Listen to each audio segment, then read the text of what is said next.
This is the Steve Gruber Show.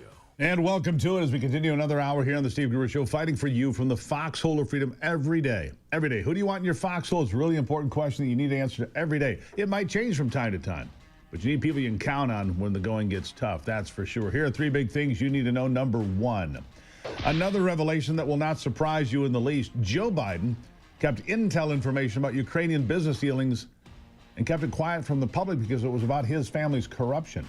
Number two, another judge finding out that thinking you can hide behind the bench and illegally protect illegal aliens, well, it's a crime. And now she's off the bench in Boston and could soon be out of a job altogether.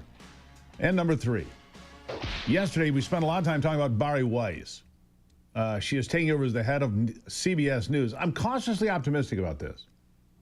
I mean, she's a liberal, I get it, but she was against COVID lockdowns. She was against hiding things. She wanted the information about Hunter's laptop to be published and written about.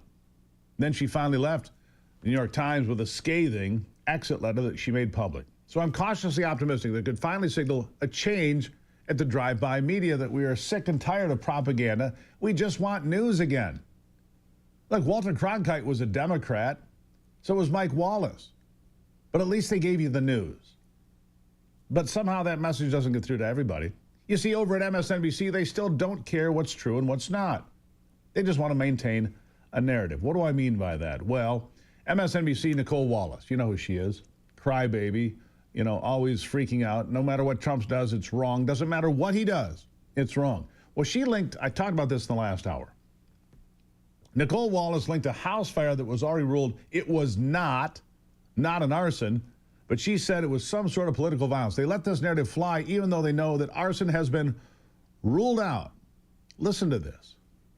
When we come back, what we're learning about the fire that destroyed the home of a South Carolina Circuit Court judge who faced criticism from Trump officials after a ruling she made against the Trump administration. It comes amid a surge in hostility and threats against judges, as well as criticism directly from the Trump administration, including for Judge Goodstein, after she temporarily blocked the Justice Department from accessing the files of millions of registered voters in South Carolina. Mary McCord is still with us. Mary, what questions do you have based on what we're hearing so far? You know, this is the kind, again, we've talked today already about crossing Rubicons, right? And when you're starting to attack judges because of their rulings, we're in a very, very dangerous position in this country. And it makes judges fearful. It makes prosecutors fearful, as we know. It makes others in positions where they could be criticized by Donald Trump fearful. And he needs to know the power of his voice and how people respond to that. We've been saying this for years, Nicole, but if this is what this turns out to be, some sort of politically motivated act of domestic terrorism, then, you know, the importance and significance of the things that Donald Trump says about a person just, again, will be demonstrated in this instance. If this turns out to be that, which they already knew it was not, they'll peddle the propaganda right to the bitter end. Right to the bitter end. They'll peddle that rotten propaganda. It's not an arson. The judge, who, yes, she had ruled against the Trump administration, had a house fire. A house fire. Not arson, a house fire. Where it came from, I don't know. The investigation's continuing. But the investigation into MSNBC peddling propaganda, that investigation is in and conclusive. They peddle garbage every single day to people that are willingly taking it like baby birds. It's really shameful, and it's too bad, really. NBC used to be an important news operation, not anymore. Meanwhile, talking about propaganda, Bill Nye, the fake science guy, told us to end hurricanes, you have to vote for Kamala Harris. Yeah, that's what he said. But we just had the first hurricane-free September in, what, a decade? More than a decade. No hurricanes in September. In fact, this year's been one of the quietest on record for hurricanes ever. Where are these more intense storms? I mean, we're not out of hurricane season yet. It runs through the end of November. I get that. But what are we out? 6 weeks now? 6 weeks. Yeah. Listen to this from Bill Nye. In climate science, everybody has been studying this for years. Everybody has been commenting, scientific papers have been written about how warm the ocean is around the Florida Peninsula.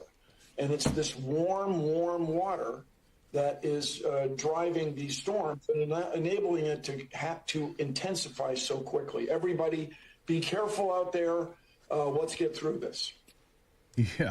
Bill Nye, I thank you so very much, my friend. Really Let's appreciate get your through time. this. You got to vote for Kamala Harris to end hurricanes. Well, we didn't, and yet the hurricanes are less than they've been in years.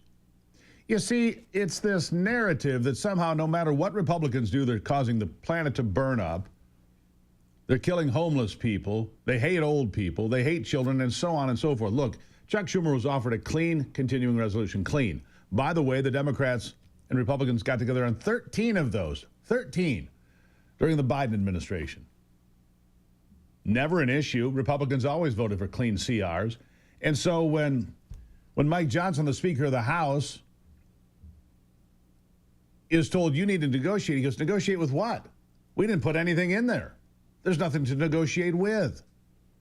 It's a clean CR. Democrats are making all these demands because Obamacare is failing miserably, which means insurance premiums are going to skyrocket for people by the end of the year.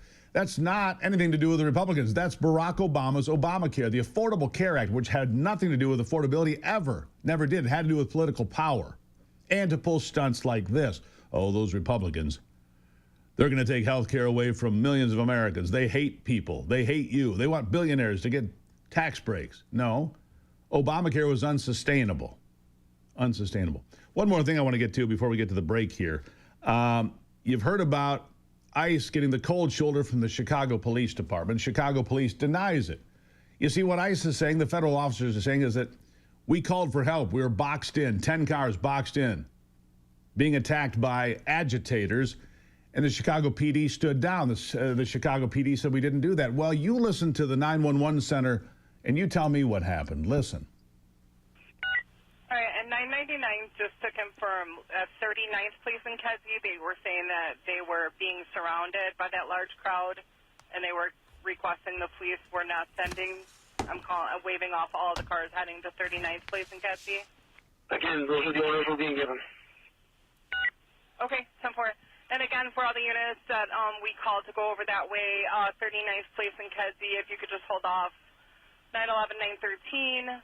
923, 924, 933, 934. Just disregard that. 39th Place in Kedzie. Disregard. Those are the orders we're getting. Don't send backup. Those are the orders we're getting. It's pretty black and white, isn't it? The Chicago PD was responding to orders from on high. Do not help federal law enforcement that is in peril. Whatever happens, we don't care. The Chicago PD lied, the mayor lied, the governor lied. This will not stand. The American people have had enough. I've had enough. I'm sure you have as well. We'll take a break and be right back on The Steve Gruber Show.